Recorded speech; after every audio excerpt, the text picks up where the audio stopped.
Hey guys, welcome back to our YouTube channel Biology Career Guidance. ఇక్కడ inspire fellowship గురించి చూద్దాం. Inspire scheme కింద 3 programmes ఉన్నాయి. ఒకటి సీడ్స్ ప్రోగ్రామ్, ఇంకొకటి షీ ప్రోగ్రామ్, ఇంకొకటి AORC ప్రోగ్రామ్.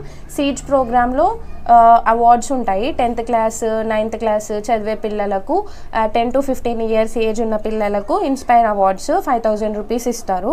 ఇన్స్పైర్ ఇంటర్న్షిప్ కింద 10th అయిపోయి ఇంటర్మీడియట్ ఫస్ట్ ఇయర్ కానీ సెకండ్ ఇయర్ కానీ చదివే పిల్లలకు ఇంటర్న్షిప్ చేసుకోవడానికి ఫండ్ అన్నది ఇస్తారనమాట. షీ ప్రోగ్రామ్ కింద డిగ్రీ పీజీ చదివే పిల్లలకు ఫండ్ ఇస్తారనమాట. 80,000 per ఇయర్ ఇస్తారు. AORC ప్రోగ్రాంలో మెయిన్గా మన ఇంట్రెస్ట్ ఉన్నది ఇన్స్పైర్ ఫెలోషిప్ అనమాట. ఇన్స్పైర్ ఫెలోషిప్ గురించి ఈ వీడియోలో డిస్కస్ చేద్దాము. Okay, let's get started with our video. So first of all inspire fellowship అంటే ఏంటి అన్న దాని గురించి చెప్తా. మీరు ఏదైనా సబ్జెక్ట్లో PhD చేయాలనుకుంటున్నారు అంటే సైన్స్ రిలేటెడ్ సబ్జెక్ట్లో, ఎస్పెషల్గా సోషల్ స్టడీస్, ఆర్ట్స్, హ్యుమానిటీస్ వాళ్ళకు ఇన్స్పైర్ ఫండ్ చేయదు. ఇన్స్పైర్ అన్నది మెయిన్గా DST ప్రోగ్రామ్ అంటే department of science and technology, ministry of science and technology, government of India ఇన్స్పైర్ని స్పాన్సర్ చేస్తుంది. సో ఇన్స్పైర్ ఫుల్ ఫామ్ వచ్చి ఏమి అంటే innovation in science pursuit for inspired research scheme. So అని పక్కకు పెడితే ఇన్స్పైర్ ఫెలోషిప్ అన్నది ఏంటి అంటే మీరు PhD చేయాలనుకుంటున్నారు. మీరు PhD చేయాలనుకుంటే మీకు ఫండ్ అవసరం. అంటే మీరు రీసెర్చ్ రిలేటెడ్గా ఏదైనా ఎక్స్పెరిమెంట్స్ చేయించాలన్నా, పబ్లికేషన్స్ చేసుకోవాలన్నా, లేదంటే థీసిస్ రాయాలన్నా, ఏది చేయాలన్నా దానికి డబ్బు అవసరం కదా. So CSIR net, ICMR, DBT-JRF ఇవన్నీ కూడా జూనియర్ రీసెర్చ్ ఫెలోషిప్స్ కిందికి వస్తాయి. ఇవన్నీ కూడా మనం PhD చేయడానికి మనకు డబ్బులు ఇస్తాయి కదా. అలాగే ఇన్స్పైర్ కూడా ఒక ఫండింగ్ ఏజెన్సీ అనమాట. ఇన్స్పైర్ ఫెలోషిప్ ద్వారా మనం PhD చేసుకోవడానికి ఇన్స్పైర్ మనకు డబ్బులు ఇస్తుంది అనమాట. దాన్నే మనం ఇన్స్పైర్ ఫెలోషిప్ అంటున్నాం. ఇన్స్పైర్ ఫెలోషిప్ అన్నది సైన్స్ సబ్జెక్ట్స్లో PhD చేసుకోవాలనుకునే వాళ్ళకు ఫెలోషిప్ని ప్రొవైడ్ చేస్తుంది. దాన్నే ఇన్స్పైర్ ఫెలోషిప్ అంటారు. దాని ఎలిజిబిలిటీ క్రైటీరియా ఏంటి, ఎంత అమౌంట్ వస్తుంది, ఎవరెవరు ఎలిజిబుల్ అన్న దాని గురించి ఇక్కడ చూద్దాం. ఇన్స్పైర్ ఫెలోషిప్ ఇది 2023 బ్రోచర్ తీసుకొని నేను ఎక్స్ప్లెయిన్ చేస్తున్నా. 2024కి కూడా సేమ్ ఇదే ఉంటుంది, ఏం చేంజ్ అవ్వదు. నేను కూడా ఇన్స్పైర్కి అప్లై చేశాను. సో కాబట్టి నాకు తెలుసు, అందుకే నేను ఈ ఇన్ఫర్మేషన్ని మ్యాక్సిమం అందరికీ తెలియాలని ఇక్కడ షేర్ చేస్తున్నాను. ఓకే, సో ఇన్స్పైర్లో మనకు మెయిన్ ఫస్ట్ ఇన్స్పైర్కి ఎవరెవరు అప్లై చేసుకోవచ్చు అంటే బేసిక్ అండ్ అప్లైడ్ సైన్సెస్లో డాక్టరల్ డిగ్రీ, ఆ డాక్టరల్ డిగ్రీ అంటే PhD. సో PhD కూడా ఎలాగ ఉండాలంటే రెగ్యులర్గానే ఉండాలి. పార్ట్ టైం PhD వాళ్ళు నాట్ ఎలిజిబుల్ అనమాట. రెగ్యులర్ PhD అంటే ఫుల్ టైం PhD అంటారు కదా, right from morning to evening కాలేజ్కి వెళ్ళి PhD కంప్లీట్ చేస్తారు కదా, అలాంటి PhD చేసే వాళ్ళు మాత్రమే ఇన్స్పైర్ ఫెలోషిప్కి ఎలిజిబుల్ అనమాట. అవి కూడా ఏ సబ్జెక్ట్స్ అంటే basic and applied sciences like engineering, medicine, agriculture, veterinary, pharmacy ఇలాంటి సబ్జెక్ట్స్లో MSc కంప్లీట్ చేసి ఇలాంటి సబ్జెక్ట్స్లో PhD చేయాలనుకున్న వాళ్ళు మాత్రమే ఇన్స్పైర్ ఫెలోషిప్కి ఎలిజిబుల్ అనమాట. ఈవెన్ మెడిసిన్ చేసిన వాళ్ళు కూడా PhD చేయాలి మెడిసిన్లో అనుకున్నప్పుడు ఇన్స్పైర్ ఫెలోషిప్ అన్నది వాళ్ళకి ఎలిజిబిలిటీ ఉంటుంది అనమాట. ఈ ఇన్స్పైర్ దేనికి ఈక్వల్ అంటే నెట్కి ఈక్వల్ అనమాట. అంటే మనం normal UGC net, CSIR net ఉంటుంది కదా, ఆ ఫెలోషిప్కి ఈక్వల్ అనమాట. ఇది మెయిన్గా మనకు PhD రెగ్యులర్ మోడ్లో చేసే వాళ్ళకు, అది కూడా సైన్స్ సబ్జెక్ట్స్లో చేసే వాళ్ళు మాత్రమే ఈ ఇన్స్పైర్ ఫెలోషిప్కి ఎలిజిబుల్. ఇంకా ఎలిజిబిలిటీ క్రైటీరియా ఉంది, అదేంటో చూద్దాం. సో ఇన్స్పైర్ స్కాలర్, నేను ఇన్స్పైర్ SHE ప్రోగ్రామ్ గురించి లాస్ట్ వీడియోలో ఎక్స్ప్లెయిన్ చేశాను. ఆ స్కాలర్షిప్ బెనిఫిట్ పొందిన వాళ్ళని ఇన్స్పైర్ స్కాలర్స్ అంటారు. అలాంటి ఇన్స్పైర్ స్కాలర్స్ 70% మార్క్స్ పర్స్యూ చేసింటే MSc లెవెల్లో or integrated MSc or integrated MS లెవెల్లో వాళ్ళు ఎలిజిబుల్. ఒకవేళ ఇన్స్పైర్ స్కాలర్ కాదు మీరు, అప్పుడు మేము ఎలిజిబుల్ అంటే మీరు ఎలిజిబుల్, కానీ ఎప్పుడు అంటే మీరు మీ యూనివర్సిటీలో టాప్ ర్యాంకర్ అయ్యి ఉండాలి. అంటే మీ ఎంటైర్ MScలో మీరు యూనివర్సిటీలో ఫస్ట్ ర్యాంకర్ అయ్యి ఉంటే అప్పుడు మీరు ఇన్స్పైర్ ఫెలోషిప్కి ఎలిజిబుల్ అనమాట. సో ఇన్స్పైర్ మీరు మీ క్లాస్లో ఒక 22 మెంబర్స్ ఉంటే ఒక 25 మెంబర్స్ ఉన్నారనుకోండి ఫర్ ఎగ్జాంపుల్, అందులో మీరే ఫస్ట్ ర్యాంక్ అయ్యి ఉంటే అప్పుడు మీరు ఇన్స్పైర్ ఫెలోషిప్కి అప్లై చేసుకోవడానికి ఎలిజిబుల్ అనమాట. So first rank holder holder with minimum 70% of marks at a university level examination in postgraduate level examinations in basic or applied sciences. So యూనివర్సిటీలోనే చదువుకొని ఉండాలి. స్టేట్ యూనివర్సిటీ అయినా అయిండొచ్చు, సెంట్రల్ యూనివర్సిటీ అయినా అయిండొచ్చు, deemed university అయినా అయిండొచ్చు, పర్లేదు. But university లెవెల్లో చదివి ఉండాలి. ఆ యూనివర్సిటీ లెవెల్లో పీజీ లెవెల్లో 2 ఇయర్స్కి సంబంధించి 2 ఇయర్స్లో కూడా మీరు టాప్ చేసి ఉండాలన్నమాట. ఫస్ట్ ర్యాంక్ వచ్చి ఉండాలి. అప్పుడు మాత్రమే మీరు ఎలిజిబుల్ అనమాట. Okay, first rank holder at university level examination in graduate or post graduate in medicine చేసే వాళ్ళైనా సరే దీనికి ఎలిజిబులే. బట్ మీరు కూడా యూనివర్సిటీ లెవెల్ ఎగ్జామినేషన్లో ఫస్ట్ ర్యాంకర్ అయి ఉండాలన్నమాట. సో ఎవరైనా సరే ఫస్ట్ ర్యాంకర్ ఆఫ్ యూనివర్సిటీ అయినా, ఇన్స్పైర్ స్కాలర్ అయినా ఈ ఇన్స్పైర్ ఫెలోషిప్కి ఎలిజిబుల్ అనమాట. ఒకవేళ మీరు ఏదైనా ప్రైవేట్ కాలేజ్లో పీజీ చేశారు, అప్పుడు ఎలాగా అంటే అప్పుడు మీరు ఎలిజిబుల్ కాదు. ఒకవేళ కాలేజ్ అటానమస్ అయితే కూడా మీరు ఎలిజిబుల్ కాదు. ఒకవేళ మీరు పీజీ డిస్టెన్స్ మోడ్లో ఆర్ ఓపెన్గా చేసినా కూడా మీరు ఎలిజిబుల్ కాదనమాట. సో ఒకవేళ మీరు ఎంఎస్సి సెకండ్ ఇయర్లో మాత్రమే టాప్ వచ్చారు, ఫస్ట్ ఇయర్లో టాప్ రాలేదు, అప్పుడు కూడా మీరు ఇన్స్పైర్ ఫెలోషిప్కి ఎలిజిబుల్ కాదు. 2 ఇయర్స్ ఖచ్చితంగా మీరు ఫస్ట్ వచ్చిండాలి అండ్ మీరు యూనివర్సిటీలోనే చదువుకొని ఉండాలి. అప్పుడు మాత్రమే మీరు ఇన్స్పైర్ ఫెలోషిప్కి అప్లై చేసుకోవడానికి ఎలిజిబిలిటీ అన్నది ఉంటుంది అనమాట. సో ఈ కోవిడ్ వచ్చిన తర్వాత నుంచి ప్రీవియస్ 2 ఇయర్స్ వాళ్ళకు కూడా ఎలిజిబిలిటీ ఇస్తున్నారు. అంటే 2024కి ఎవరెవరు ఎలిజిబుల్ అంటే 2024లో పీజీ కంప్లీట్ అయిపోయిన వాళ్ళు యాజ్ వెల్ యాజ్ 2023లో పీజీ కంప్లీట్ అయిపోయిన వాళ్ళు, ఇద్దరు ఇయర్స్ వాళ్ళు కూడా ఎలిజిబుల్ అనమాట. మీరు 2023లో మీరు పీజీ కంప్లీట్ చేశారు with first rank at university level, 2024లో మీరు అప్లై చేసుకోవచ్చు అంటే చేసుకోవచ్చు. 2024 బ్యాచ్ ఎలిజిబులే, 2023 బ్యాచ్ కూడా ఎలిజిబుల్ అనమాట. ఎవరైనా సరే ఈ ఫెలోషిప్కి అప్లై చేసుకోవచ్చు. ఫస్ట్ ర్యాంక్ వచ్చిండాలి, ద మెయిన్ క్రైటీరియా అదనమాట. ఇంకొక ఎలిజిబిలిటీ క్రైటీరియా ఇక్కడ చూసుకోవాల్సింది ఏమి అంటే మీరు ఆల్రెడీ ఏదైనా ప్రాజెక్ట్లో ఇన్వాల్వ్ అయిపోయి ఆ ప్రాజెక్ట్ నుంచి ఫండ్ తీసుకుంటున్నారు, ఆ ప్రాజెక్ట్లో ఎస్ఆర్ఎఫ్ పొజిషన్లో కానీ జేఆర్ఎఫ్ పొజిషన్లో కానీ ఉన్నారు అనుకుంటే అప్పుడు మీరు ఈ ఫెలోషిప్కి అప్లై చేసుకోకూడదు. మీకు ఆల్రెడీ ఫండ్ వస్తూ ఉంటే మీరు అప్లై చేసుకోకూడదు. మీరు ఒకవేళ వర్కింగ్లో ఉన్నా కూడా మీరు ఈ ఫెలోషిప్కి అప్లై చేసుకోకూడదు.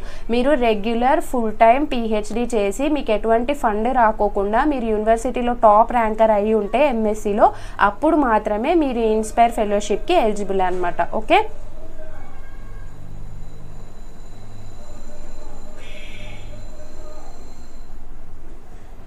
ఒకవేళ మీరు పోయిన ఇయర్ సెలెక్ట్ అయ్యారు, మళ్ళీ ఈ ఇయర్ ఈ ఫెలోషిప్కి అప్లై చేసుకోకూడదు. ఒకవేళ మీరు పోయిన ఇయర్ అప్లై చేశారు, లైక్ 2023 వాళ్ళు 2023లో అప్లై చేశారు, బట్ మీరు సెలెక్ట్ అవ్వలేదు, మరి ఇప్పుడు అప్లై చేయొచ్చా అంటే చేయకూడదు. సో సెలెక్ట్ అయిన వాళ్ళు, సెలెక్ట్ కాని వాళ్ళు, మీరు ఒకసారి ఇన్స్పైర్ ఫెలోషిప్కి అప్లై చేసిన తర్వాత ఇంకొకసారి ఇన్స్పైర్ ఫెలోషిప్కి అప్లై చేసుకోకూడదు అనమాట. ఒకవేళ నేను 2023లో అప్లై చేశాను కదా, నేను సెలెక్ట్ అవ్వలేదు కదా, ఈసారి అప్లై చేస్తాను, ఈసారి సెలెక్ట్ అవుతానేమో అంటే వాళ్ళు దాంట్లో క్లియర్గా మెన్షన్ చేశారు ఆల్రెడీ మీరు ఒకసారి అప్లికేషన్ వేసి రిజెక్ట్ చేసి ఉంటే ఇన్స్పైర్ తిరిగి ఇంకొకసారి అప్లై చేయకండి అని చెప్పేసి వాళ్ళు ఇచ్చారు. కాబట్టి అప్లై చేయకూడదు అనమాట. సో మనకు ఎంత ఫెలోషిప్ వస్తుంది అని అంటే జేఆర్ఎఫ్ పొజిషన్లో ఉన్నప్పుడు జేఆర్ఎఫ్స్కి పర్ మంత్ 31,000 ప్లస్ హెచ్ఆర్ఏ ఇస్తారు అండ్ కాంటింజెన్సీ గ్రాంట్ కూడా ఇస్తారు. పర్ ఇయర్ కాంటింజెన్సీ గ్రాంట్ ఇస్తారు అనమాట. ఇలాగా 5 ఇయర్స్ ఇస్తారు. జేఆర్ఎఫ్కి అయితే 31,000 ఇస్తారు. ఫస్ట్ 2 ఇయర్స్ జేఆర్ఎఫ్ కింద కన్సిడర్ చేస్తారు మిమ్మల్ని. ఫస్ట్ 2 ఇయర్స్ అంటే పిహెచ్డిలో జాయిన్ అయిన ఫస్ట్ 2 ఇయర్స్ మీకు 31,000 పర్ మంత్ ఫెలోషిప్ అన్నది ఆఫర్ చేస్తారు along with HRA. And per year కొంచెం అమౌంట్ 12,000 నుంచి 13,000 వరకు కాంటింజెన్సీ గ్రాంట్ ఇస్తారు. కాంటింజెన్సీ గ్రాంట్ ఎందుకంటే మీరు ఏమైనా బుక్స్ లేదంటే ల్యాబ్ ఎక్విప్మెంట్ కొనుక్కోవాలన్నప్పుడు మీకు కాంటింజెన్సీ గ్రాంట్ అన్నది ప్రొవైడ్ చేస్తారనమాట. తర్వాత నెక్స్ట్ 3 ఇయర్స్ మీరు జేఆర్ఎఫ్ నుంచి ఎస్ఆర్ఎఫ్కి కన్వర్ట్ అవుతారు, అంటే సీనియర్ రీసెర్చ్ ఫెలోషిప్ కింద కన్వర్ట్ అవుతారు. అప్పుడు మీకు ఫెలోషిప్ వచ్చేపాటికి 35,000 పర్ మంత్ ఇస్తారు. యాజ్ వెల్ యాజ్ అప్పుడు కాంటింజెన్సీ పెంచుతారనమాట. ఫస్ట్ 2 years జేఆర్ఎఫ్ లాగా ఉంటారు. జేఆర్ఎఫ్ లాగా ఉన్నప్పుడు మీకు అమౌంట్ 31,000 వస్తుంది. నెక్స్ట్ 3 years మీరు ఎస్ఆర్ఎఫ్ లాగా ఉంటారు. ఎస్ఆర్ఎఫ్ లాగా ఉన్నప్పుడు మీకు అమౌంట్ 35,000 వస్తుంది. టోటల్గా ఇన్స్పైర్ ఫెలోషిప్ అన్నది మీకు 5 years ప్రొవైడ్ చేస్తారు. 5 years లోపు మీరు మీ పిహెచ్డీని కంప్లీట్ చేసుకోవాలి. ఇన్ కేస్ కంప్లీట్ అవ్వకుంటే మీకు ఫర్దర్ ఇంకా 2 years పడుతుంది, ఇంకా 1 year పడుతుంది మీ పిహెచ్డీ కంప్లీట్ అవ్వడానికి. అంటే మీరు మీ పిహెచ్డీ చేసుకోవచ్చు, కానీ ఇన్స్పైర్ ఎటువంటి ఫండ్ అన్నది ఇవ్వదన్నమాట. ఇన్స్పైర్ ఫెలోషిప్ ఓన్లీ 5 years మాత్రమే వస్తుంది. ఫస్ట్ 2 years జేఆర్ఎఫ్ అంటాము, నెక్స్ట్ 3 years ఎస్ఆర్ఎఫ్ అంటాము. ఫస్ట్ 2 years జేఆర్ఎఫ్కి మీకు 31,000 ప్లస్ హెచ్ఆర్ఏ వస్తుంది. నెక్స్ట్ 3 years ఎస్ఆర్ఎఫ్కి 35,000 ప్లస్ హెచ్ఆర్ఏ వస్తుంది అనమాట. దీంతో పాటు ఎవ్రీ ఇయర్ ఒక ఇయర్కి మీకు కాంటింజెన్సీ గ్రాంట్ అన్నది ఇస్తారనమాట. ఓన్లీ రెగ్యులర్ టైం పిహెచ్డీ చేసే వాళ్ళు మాత్రమే దీనికి eligible. Part time candidates not eligible. Okay, MPhil చేసే వాళ్ళు కూడా నాట్ ఎలిజిబుల్. ఎంఫిల్ లేదంటే ఇంటిగ్రేటెడ్ ఎంఎస్సి పిహెచ్డి చేసేవాళ్ళు, ఎంటెక్ పిహెచ్డి చేసేవాళ్ళు, వీళ్ళందరూ కూడా నాట్ అవైలబుల్ అని చెప్పేసి, నాట్ ఎలిజిబుల్ అని చెప్పేసి రెగ్యులేషన్స్లో ఇచ్చారనమాట. ఎలా అప్లై చేసుకోవాలి ఈ ఫెలోషిప్కి అంటే ప్రతి ఇయర్ ఒక నోటిఫికేషన్ అఫీషియల్గా రిలీజ్ చేస్తారు. ప్రతి ఇయర్ ఆగస్ట్ సెప్టెంబర్ అరౌండ్ ఆ టైంలో ఇన్స్పైర్ ఫెలోషిప్ కోసం అప్లికేషన్స్ ఇన్వైట్ చేస్తుంది. అప్పుడు మీరు ఆన్లైన్ మోడ్ ద్వారా దీనికి అప్లై చేసుకోవాల్సి ఉంటుంది. సో రెగ్యులర్గా మీరు ఈ టైం ఆగస్ట్ సెప్టెంబర్ ఆ టైంలో ఇన్స్పైర్ పోర్టల్ని చెక్ చేసుకుంటూ ఉండాలి. ఈ ఫెలోషిప్కి అప్లై చేసుకోవాలనుకున్నప్పుడు మీకు ఏమేం డాక్యుమెంట్స్ అవసరము అంటే మీ passport size photograph, 10th class mark list, as well as 12th నుంచి ప్రెజెంట్ పీజీ వరకు మీరు చదువుకున్నటువంటి సర్టిఫికెట్స్ అన్ని మార్క్ లిస్ట్ కావాలన్నమాట. సో అన్నిటినీ ఒక పీడిఎఫ్ కాపీలో ప్రిపేర్ చేసుకొని పెట్టుకోవాలి. ఆన్లైన్ పోర్టల్ ఓపెన్ అయిపోయిన వెంటనే అప్లై చేసేటప్పుడు మీరు ఈ మార్క్ షీట్స్ని అక్కడ అప్లోడ్ చేయాల్సి ఉంటుంది. దాని తర్వాత main important first rank certificate. So మీరు యూనివర్సిటీలో టాప్ ర్యాంక్ సాధించారు, దానికి ప్రూఫ్గా వీళ్ళ పోర్టల్లో ఒక ఫస్ట్ ర్యాంక్ సర్టిఫికేట్ ఫార్మాట్ పెట్టారు. ఆ ఫార్మాట్ని డౌన్లోడ్ చేసుకొని ఫిల్అప్ చేసి మీ యూనివర్సిటీ రిజిస్టరర్తో కానీ మీ యూనివర్సిటీ కంట్రోలర్ ఆఫ్ ఎగ్జామినేషన్స్ వాళ్ళతో కానీ సైన్ చేసి సీల్ చేయించి వీళ్ళకి అప్లోడ్ చేయాల్సి ఉంటుంది అనమాట. సో ఇందులో డిఫరెంట్ పీపుల్ సైన్ చేయాల్సి ఉంటుంది. వాళ్ళు సైన్ చేస్తే ఆ ఫస్ట్ ర్యాంక్ సర్టిఫికేట్ని మీరు అక్కడ అప్లోడ్ చేయాల్సి ఉంటుంది. యాజ్ వెల్ యాజ్ మీరు ఒకవేళ పిహెచ్డికి ఎన్రోల్ అయ్యారు ఆల్రెడీ, ఇప్పుడు అప్లై చేసుకుంటున్నారు ఇన్స్పైర్కి అనేలాగుంటే అప్పుడు మీరు ఎన్రోల్డ్ కేటగిరీ కిందికి వస్తారు. ఒకవేళ మీరు పిహెచ్డికి అసలు ఎన్రోల్ చేసుకోలేదు అంటే నాట్ ఎన్రోల్డ్ కేటగిరీ కిందికి వస్తారు. సో ఎన్రోల్డ్ కేటగిరీ కిందికి వచ్చినప్పుడు మీరు ఒకవేళ ఎన్రోల్డ్ కేటగిరీలో ఉన్నారనుకోండి, అప్పుడు మీరు ఏం చేయాలి అంటే మీరు ఎన్రోల్డ్ అంటే ఆల్రెడీ పిహెచ్డి పర్స్యూ చేస్తున్నారు. సో పిహెచ్డి పర్స్యూ చేస్తూ ఉంటే మీ అడ్మిషన్ లెటర్ని ఇక్కడ అప్లోడ్ చేయాల్సి ఉంటుంది అనమాట. సో అడ్మిషన్ లెటరు యూనివర్సిటీ కానీ రిజిస్టరర్ కానీ మీకు అడ్మిషన్ ఇచ్చింటారు కదా, అడ్మిషన్ స్లిప్ ఆర్ అడ్మిషన్ అలాగే ఇచ్చింటారు కదా, అలాంటిది మీరు ఇక్కడ అప్లోడ్ చేయాల్సి ఉంటుంది అనమాట. ఓకే, దాని తర్వాత మీరు ఫీ పే చేసిన రిసిప్ట్, దాని తర్వాత మీరు ఆల్రెడీ పిహెచ్డి చేస్తున్నారు కాబట్టి మీ పిహెచ్డి గైడ్ ఉంటారు కదా, మీ పిహెచ్డి సూపర్వైజర్ ఉంటారు కదా, ఆ పిహెచ్డి సూపర్వైజర్ అంటే మీ ప్రొఫెసర్ ఉంటారు కదా, ఆ ప్రొఫెసర్ యొక్క CV లాస్ట్ 5 years రీసెర్చ్ డీటెయిల్స్కి సంబంధించిన CVని మొత్తం అప్లోడ్ చేయాల్సి ఉంటుంది. దాంతోపాటు ఒక ఎండార్స్మెంట్ లెటర్ ఉంటుంది. ఆ టెంప్లెట్ ఇన్స్పైర్ పోర్టల్లో అవైలబుల్ ఉంటుంది. ఆ పోర్టల్లోకి వెళ్ళి ఎండార్స్మెంట్ లెటర్ని డౌన్లోడ్ చేసుకొని ఆ డీటెయిల్స్ అన్నీ ఫిల్అప్ చేసి సిగ్నేచర్స్ పెట్టించుకొని ఆ ఎండార్స్మెంట్ లెటర్ని కూడా ఫిల్అప్ చేయాల్సి ఉంటుంది. అండ్ రీసెర్చ్ ప్రపోజల్, మీరు మీ పిహెచ్డి ఆల్రెడీ చేస్తున్నారు కాబట్టి మీ పిహెచ్డి రిలేటెడ్ డీటెయిల్స్ అంటే మీరు దేని గురించి పిహెచ్డి చేస్తున్నారు అన్నది ఒక ప్రపోజల్ లాంటిది రాసి దాన్ని అక్కడ ఒక టెక్స్ట్ బాక్స్ ఉంటుంది, దాంట్లో ఫిల్ చేయాల్సి ఉంటుంది అనమాట. అంటే నేను పలానా దాని గురించి పిహెచ్డి చేస్తున్నా, ఈ టాపిక్ పైన పిహెచ్డి చేస్తున్నా, నా అవుట్కమ్స్ ఏంటి, నా మెథడాలజీ ఏంటి, నా ఆబ్జెక్టివ్స్ ఏంటి అనేదంతా ఒక ప్రపోజల్ రాసింటారు కదా, ఆ ప్రపోజల్ రాసిన దాన్నంతా ఒక బాక్స్లో ఫిల్అప్ చేయాల్సి ఉంటుంది. ఓకే, దాని తర్వాత మీ మెథడాలజీ అండ్ వర్క్ ప్లాన్ అంటే మీరు ఫర్ ఎగ్జాంపుల్ ఏదైనా ఒక డ్రగ్ రెసిస్టెన్స్ మాలిక్యూల్ని కనుక్కోవాలి అనుకుంటున్నారు, లేదంటే ఏదైనా డ్రగ్ డెవలప్ చేయాలనుకుంటున్నారు. సో దాని యొక్క మెథడాలజీ ఎలా చేస్తారు, వర్క్ ప్లాన్, సో ఇదంతా కూడా ఒక పీడిఎఫ్ కాపీ ప్రిపేర్ చేసి ఆ పీడిఎఫ్ని అక్కడ అప్లోడ్ చేయాల్సి ఉంటుంది అనమాట.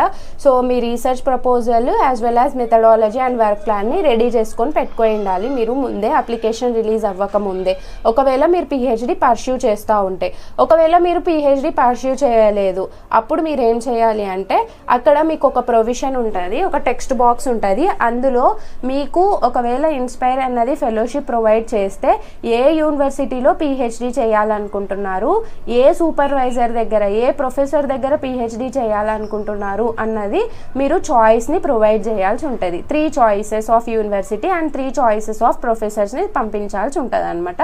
యాజ్ వెల్ యాజ్ ఒక బ్రీఫ్ రీసెర్చ్ ప్రపోజల్ని అప్లోడ్ చేయాల్సి ఉంటుంది. ఈ బ్రీఫ్ రీసెర్చ్ ప్రపోజల్ రాసింది ఏదైతే ఉంటుందో ఇది చిన్నగా ఉంటుంది అనమాట. మీరు సెలెక్ట్ అయిన తర్వాత ఇన్ డీటెయిల్ రీసెర్చ్ ప్రపోజల్ అడుగుతారు. సో మీరు రీసెర్చ్ ప్రపోజల్ని ముందుగానే ఇన్ డీటెయిల్ రాసి పెట్టుకొని ఉంటే అది మీకు హెల్ప్ఫుల్ అవుతుంది అనమాట. ఓకే, దాని తర్వాత సెలెక్షన్ ప్రొసీజర్ ఎలాగా, మిమ్మల్ని ఏ బేసిస్ పైన వీళ్ళు సెలెక్ట్ చేసుకుంటారు అని అంటే, సో సెలెక్షన్ ప్రొసీజర్ అన్నది 2 లెవెల్స్లో నడుస్తుంది. First level, second level. First మీరు ఆన్లైన్ అప్లికేషన్ అన్నది ఇస్తారు, ఆన్లైన్లో అప్లై చేసుకుంటారు ఇన్స్పైర్ ఫెలోషిప్కి. దాని తర్వాత మీ అప్లికేషన్ని వాళ్ళు చెక్ చేస్తారనమాట. ఫస్ట్ లెవెల్ సెలెక్షన్ అంటారు. లెవెల్ 1లో మీరు సెలెక్ట్ అయ్యారనుకోండి, లెవెల్ 2లో మీరు డీటెయిల్డ్ రీసెర్చ్ ప్రపోజల్ని సబ్మిట్ చేయాల్సి ఉంటుంది. ఒకవేళ మీరు నాన్ పిహెచ్డి ఎన్రోల్డ్ క్యాండిడేట్ అయితే లెవెల్ 2లో కూడా సెలెక్ట్ అయితే మీకు ఫైనల్ ఆఫర్ లెటర్ ఇస్తారు. అంటే 2 లెవెల్స్లో సెలెక్షన్ అన్నది ఉంటుంది అనమాట. ఫస్ట్ లెవెల్లో సెలెక్ట్ అయితే సెకండ్ లెవెల్కి వెళ్తారు, సెకండ్ లెవెల్లో కూడా సెలెక్ట్ అయితే మీకు ఫైనల్ ఆఫర్ లెటర్ ఇస్తారు. ఒకవేళ మీరు ఆన్లైన్లో అప్లై చేసుకుంటారు ఇన్స్పైర్కి, అప్లై చేసుకున్న 4 months తర్వాత వాళ్ళు మీకు selected not selected candidates list release చేస్తారు పోర్టల్లో. సో మీరు అప్లై చేసుకుంటారు, 4 months అయిపోయిన తర్వాత మీకు 2 lists డిస్ప్లే చేస్తారనమాట వాళ్ళు. ఒకటి సెలెక్టెడ్ క్యాండిడేట్స్ లిస్ట్, ఒకటి not selected candidates list. Selected candidates లిస్ట్లో మీరు ఉంటే ఫస్ట్ లెవెల్లో మీరు సెలెక్ట్ అయినట్టు అర్థం. నాట్ సెలెక్టెడ్ క్యాండిడేట్స్ లిస్ట్లో ఉంటే మీ అప్లికేషన్ని వాళ్ళు రిజెక్ట్ చేశారని అర్థం.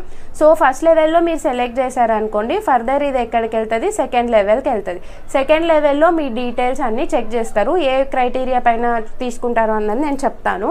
సో సెకండ్ లెవెల్లో కూడా మీరు సెలెక్ట్ అయ్యారనుకోండి, అప్పుడు మీకు ఫైనల్ ఆఫర్ లెటర్ ఇస్తారు. అంటే మీరు ఫైనల్గా సెలెక్ట్ అయిపోయారని అర్థం, మీరు ఈ ఇన్స్పైర్ ఫెలోషిప్ తీసుకోవడానికి పూర్తిగా ఎలిజిబుల్ అని దీని అర్థం అనమాట. ఓకే, సో మీకు ఫస్ట్ లెవెల్లో సెలెక్ట్ అయ్యారనుకోండి, ప్రొవిజనల్ ఆఫర్ లెటర్ ఇస్తారనమాట. సెకండ్ లెవెల్లో కూడా మీరు ఎలిజిబుల్ అయితే అప్పుడు ఫైనల్ ఆఫర్ లెటర్ ఇస్తారు. ఒకవేళ ఫస్ట్ లెవెల్లోనే మిమ్మల్ని రిజెక్ట్ చేస్తే ఇంకా మీరు రిజెక్ట్ అయిపోయారని అర్థం, అప్పుడు మీకు రిజెక్షన్ లెటర్ కూడా ఇస్తారు. సో మీరు అప్లై చేసుకుంటారు, 4 months తర్వాత ఫస్ట్ లెవెల్ రిజల్ట్ వస్తుంది. ఫస్ట్ లెవెల్ రిజల్ట్లో మీరు సెలెక్ట్ అయ్యారా లేదా అన్నది తెలిసిపోతుంది. ఒకవేళ మీరు సెలెక్ట్ అయ్యింటే మీకు ప్రొవిజనల్ ఆఫర్ లెటర్ ఇస్తారు, ఒకవేళ మీరు రిజెక్ట్ అయ్యింటే రిజెక్షన్ లెటర్ ఇస్తారనమాట. ఫస్ట్ లెవెల్లో మీరు సెలెక్ట్ అయ్యింటే మీ అప్లికేషన్ అన్నది సెకండ్ లెవెల్కి వెళ్తుంది. సెకండ్ లెవెల్లో కూడా మీరు సెలెక్ట్ అయితే ఫైనల్ ఆఫర్ లెటర్ వస్తుంది. ఒకవేళ సెకండ్ లెవెల్లో రిజెక్ట్ చేశారనుకోండి, మీకు మళ్ళీ రిజెక్షన్ లెటర్ వస్తుంది. 2 లెవెల్స్లో ఫిల్టర్ చేస్తారు. 2 లెవెల్స్లో సెలెక్ట్ అయితేనే మీరు సెలెక్ట్ అయినారని అర్థం. ఏ లెవెల్లో ఫెయిల్ అయినా కూడా ఫెయిల్ అయిపోయినట్టే అర్థం. ఫస్ట్ లెవెల్లో ఫెయిల్ అయితే ముందే ఎలిమినేట్ అయిపోతాం, సెకండ్ లెవెల్లో ఫెయిల్ అయితే ఫైనల్గా మనకు ఆఫర్ లెటర్ ఇవ్వరు, అక్కడే రిజెక్ట్ చేసేసి పంపించేస్తారనమాట. సో ఇలాగా సెలెక్షన్ ప్రొసీజర్ అన్నది నడుస్తుంది. ఇక్కడ వీళ్ళు ఏం చూస్తారు అంటే మెయిన్గా లెవెల్ 1లో ఒకవేళ మీరు సెలెక్ట్ అయ్యారు, ఒకవేళ మీరు పిహెచ్డికి ఎన్రోల్ అవ్వలేదు, పిహెచ్డికి ఎన్రోల్ అవ్వకోకుండా ఫస్ట్ లెవెల్లో సెలెక్ట్ అయ్యారు అని అనుకుందాం. ఫస్ట్ లెవెల్లో సెలెక్ట్ అయితే ఖచ్చితంగా మీకు ప్రొవిజనల్ ఆఫర్ లెటర్ వచ్చి ఉంటుంది. కాబట్టి ఆ ప్రొవిజనల్ ఆఫర్ లెటర్ తీసుకొని పోయి ఏదో ఒక యూనివర్సిటీలో ఏదో ఒక ప్రొఫెసర్ దగ్గర మీరు అడ్మిషన్ గెయిన్ చేసుకోవాల్సి ఉంటుంది. అప్పుడే మీరు సెకండ్ లెవెల్కి ఎలిజిబుల్ అవుతారనమాట. సో మీరు ఫస్ట్ లెవెల్లో ఎలిజిబిలిటీ వచ్చింది, మీరు ఆల్రెడీ పిహెచ్డికి ఎన్రోల్డ్ అయ్యింది అనుకో, నో ప్రాబ్లం. ఒకవేళ మీరు పిహెచ్డికి ఎన్రోల్ కాకోకుంటే అప్పుడు మీరు ఫస్ట్ లెవెల్లో సెలెక్ట్ అయ్యారు, వెంటనే మీరు ఏదో ఒక యూనివర్సిటీలో నాకు ఇలాగా ప్రొవిజనల్ ఆఫర్ లెటర్ వచ్చింది అని చెప్పి యూనివర్సిటీ అథారిటీస్కి చూపించి some amount basic registration fee pay చేసి ఒక గైడ్ని సెలెక్ట్ చేసుకొని ఆ గైడ్ దగ్గరికి వెళ్ళి నాకు ఇలాగా పిహెచ్డి చేయడానికి inspire fellowship provisional offer letter వచ్చింది, నన్ను అడ్మిషన్ చేసుకోండి అంటే వాళ్ళు మీ ఓకే అనుకుంటే వాళ్ళు మీకు అడ్మిషన్ ఇస్తారు. అప్పుడు మీరు వెళ్ళి అక్కడ జాయిన్ అవుతారు అనమాట. జాయిన్ అయిన తర్వాత admission slip, detailed research proposal, మీ సూపర్వైజర్ యొక్క CV ఇవన్నీ మళ్ళీ ఇంకొకసారి వాళ్ళకి అప్లోడ్ చేయాల్సి ఉంటుంది అనమాట. ఇవన్నీ అప్లోడ్ చేస్తే అప్పుడు మీ ప్రాసెస్ సెకండ్ లెవెల్లోకి వెళ్తుంది, మీ అప్లికేషన్ అన్నది సెకండ్ లెవెల్లోకి వెళ్తుంది. సెకండ్ లెవెల్లో కూడా సెలెక్ట్ అయితే ఫైనల్ ఆఫర్ లెటర్ వస్తుంది. ఒకవేళ సెకండ్ లెవెల్లో రిజెక్ట్ అయితే రిజెక్షన్ లెటర్ అన్నది వస్తుంది. ఇది PhD నాన్ ఎన్రోల్డ్ క్యాండిడేట్స్కి. ఒకవేళ PhD ఎన్రోల్డ్ క్యాండిడేట్స్ ఉన్నారనుకోండి, మీరు ఏం చేయాల్సిన అవసరం లేదు. ఫస్ట్ లెవెల్లో సెలెక్ట్ అయితే డైరెక్ట్ సెకండ్ లెవెల్లోకి మీరు వెళ్ళిపోతారు.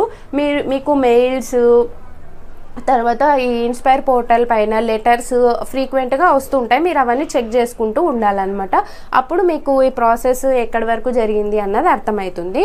ఓకే, సో అదే ఇక్కడ ఇచ్చారు. Applicants who are not admitted to PhD in SNT prior to submitting application and got selected at level 1 will be awarded as provisional offer letter for Inspire Fellowship.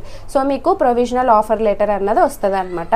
So the provisional offer is made on the basis of scrutiny of applications along with required documents submitted by the applicant. However, the final offer is made based on the evaluation of application at level 2. So మీరు ఈ కేటగిరీకి చెందిన వాళ్ళైతే మీరు PhDలో already enrol కాకోకుండా ఉంటే first లెవెల్లో మిమ్మల్ని సెలెక్ట్ చేసుకుంటారు. తర్వాత మీరు ఎక్కడో ఒక దగ్గర అడ్మిషన్ తెచ్చుకొని ఆ డీటెయిల్స్ అన్నీ తిరిగిచ్చి వాళ్ళకి అప్లోడ్ చేస్తే మిమ్మల్ని సెకండ్ లెవెల్కి తీసుకొని వెళ్తారు. సెకండ్ లెవెల్లో మళ్ళీ మీ రీసెర్చ్ సూపర్వైజరు, ఆ యూనివర్సిటీ యొక్క background, academic merit, research proposal ఎలా రాశారు అన్నదంతా అనలైజ్ చేసి సెకండ్ లెవెల్లో మిమ్మల్ని తీసుకోవాలా వద్దా అన్నది వాళ్ళు డిసైడ్ చేస్తారు అనమాట. So second level important. Second లెవెల్లో మీరు సెలెక్ట్ అవ్వాలంటే ఫస్ట్ మనం గుర్తుంచుకోవాల్సిన విషయాలు ఏమంటే మీ డీటెయిల్డ్ రీసెర్చ్ ప్రపోజల్ చాలా మంచిగా ఉండాలన్నమాట. అండ్ రీసెర్చ్ సూపర్వైజర్కి మంచి పబ్లికేషన్స్, మంచి PhD గైడెన్స్, మంచి ఎక్స్పీరియన్స్ ఉండాలి. మీరు అకాడమిక్ మెరిట్ మంచిగా ఉండాలి. నార్మల్గా అయితే సూపర్వైజరు ఇంపార్టెంట్ రోల్ ప్లే చేస్తారు. సో సూపర్వైజర్కి మంచి పబ్లికేషన్స్ ఉండాలి అండ్ మీ రీసెర్చ్ ప్రపోజల్ చాలా చాలా బాగుండాలన్నమాట. సో మీ రీసెర్చ్ ప్రపోజల్ ఏదైతే మీరు రాసింటారో అది వాళ్ళ ఎక్స్పర్ట్ కమిటీ వాళ్ళు స్క్రూటినైజ్ చేస్తారు. మీ రీసెర్చ్ ప్రపోజల్ ఇంప్రెసివ్గా ఉంటే మిమ్మల్ని సెలెక్ట్ చేసుకుంటారు అనమాట. So main important research proposal, తర్వాత రీసెర్చ్ సూపర్వైజరు. సో మీరు మీ ఇన్స్పైర్ ప్రొవిజనల్ ఆఫర్ లెటర్ తీసుకొని ఒక మంచి సూపర్వైజర్, మంచి యూనివర్సిటీ అండ్ మంచి రీసెర్చ్ ప్రపోజల్ని రెడీ చేసుకోవాల్సి ఉంటుంది అనమాట. సో లెవెల్ 2లో మీకు వాళ్ళు ఒక కట్ ఆఫ్ డిసైడ్ చేసి ఉంటారు. ఆ కట్ ఆఫ్ని మీరు రీచ్ అయితే మీరు లెవెల్ 2 ఈజీగా పాస్ అయిపోయినట్టు అర్థం. అప్పుడు మీకు ఫైనల్ ఆఫర్ లెటర్ వస్తుంది. ఒకవేళ మీ రీసెర్చ్ ప్రపోజల్ సరిగ్గా లేదు అంటే మీకు కట్ ఆఫ్ తక్కువ వస్తే, కట్ ఆఫ్ వాళ్ళు మెన్షన్ చేసిన కట్ ఆఫ్ కంటే తక్కువ వస్తే అప్పుడు మీరు సెలెక్ట్ కాలేదని అర్థం, రిజెక్షన్ లెటర్ పంపిస్తారనమాట. ఓకే, సో ఈ విధంగా ఇది నడుస్తుంది. దాని తర్వాత మీరు ఈ అప్లికేషన్ ఫిల్ చేసేటప్పుడు ఖచ్చితంగా అన్ని కాలమ్స్ని ఫిల్ చేయాలి. అండ్ మీ రీసెర్చ్ ప్రపోజల్ పైన మీ కన్సర్న్డ్ సూపర్వైజర్తో అటెస్టేషన్ చేయించాలన్నమాట. మీరు అటెస్ట్ చేసుకోవాలి, యాజ్ వెల్ యాజ్ రీసెర్చ్ సూపర్వైజర్తో కూడా అటెస్టేషన్ చేయించాలి. మీరు రాసిన రీసెర్చ్ ప్రపోజల్ ఏదైతే ఉందో అది మీ రీసెర్చ్ సూపర్వైజర్కి చూపించాలి.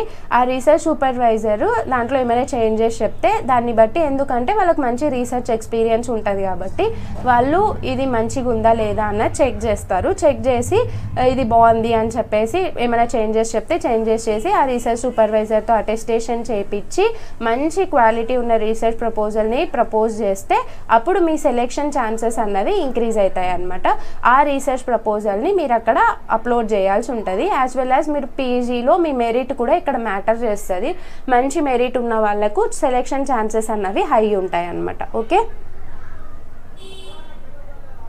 దాని తర్వాత ఇక్కడ ఇంపార్టెంట్ అయినది ఏంటి అంటే, సో మీరు ఈ ఇన్స్పైర్ అప్లికేషన్కి అప్లై చేసేటప్పుడు మీ own email ID and permanent email IDతో అప్లై చేసుకోవాలి. ఏ మూమెంట్లో కూడా వాళ్ళు ఈమెయిల్ ఐడి చేంజ్ చేయడానికి ఒప్పుకోరు. కాబట్టి ఖచ్చితంగా ఒక వ్యాలిడ్ అండ్ పర్మనెంట్ ఈమెయిల్ ఐడితోనే మీరు ఇన్స్పైర్ ఫెలోషిప్కి అప్లై చేసుకోవాల్సి ఉంటుంది అనమాట. ఓకే, ఎవ్రీ ఇయర్ ఇన్స్పైర్ ఫెలోషిప్ని రిలీజ్ చేస్తుంది. ఆ ఫెలోషిప్స్కి అప్లికేషన్ ప్రాసెస్ ఓపెన్ అయినప్పుడు మీరు అప్లై చేసుకోవాల్సి ఉంటుంది. Okay, I hope this video is helpful for you guys. మెయిన్గా ఇన్స్పైర్ ఫెలోషిప్ అన్నది ఫస్ట్ ర్యాంకర్స్కి ఎలిజిబిలిటీ ఉంటుంది మంచిగా. సో ఈ ఆపర్చునిటీ గురించి చాలామందికి తెలియదు కాబట్టి నేను ఈ వీడియో క్రియేట్ చేస్తున్నా. వీడియో నచ్చితే దయచేసి లైక్ చేయండి. ఎవరికైనా ఈ వీడియో అవసరం అవుతుంది అనుకుంటే వాళ్ళతో ఈ వీడియో షేర్ చేసుకోండి. ఛానల్ని సబ్స్క్రైబ్ చేసుకోండి. మీరు ఎంత లైక్ చేస్తే నాకు అంత సపోర్ట్ చేసిన వాళ్ళు అవుతారు. Channel related Telegram channel as well as Instagram page description బాక్స్లో ఉంది. టెలిగ్రామ్లో రెగ్యులర్గా క్విజెస్ అరేంజ్ చేస్తూ ఉంటాను. సో కాబట్టి టెలిగ్రామ్ ఛానల్ జాయిన్ అవ్వండి. ఇన్స్టాగ్రామ్లో అప్డేట్స్ కోసం జాయిన్ అవ్వండి. If you like this video please hit the like button, subscribe the channel and share it with your friends. Thank you for watching.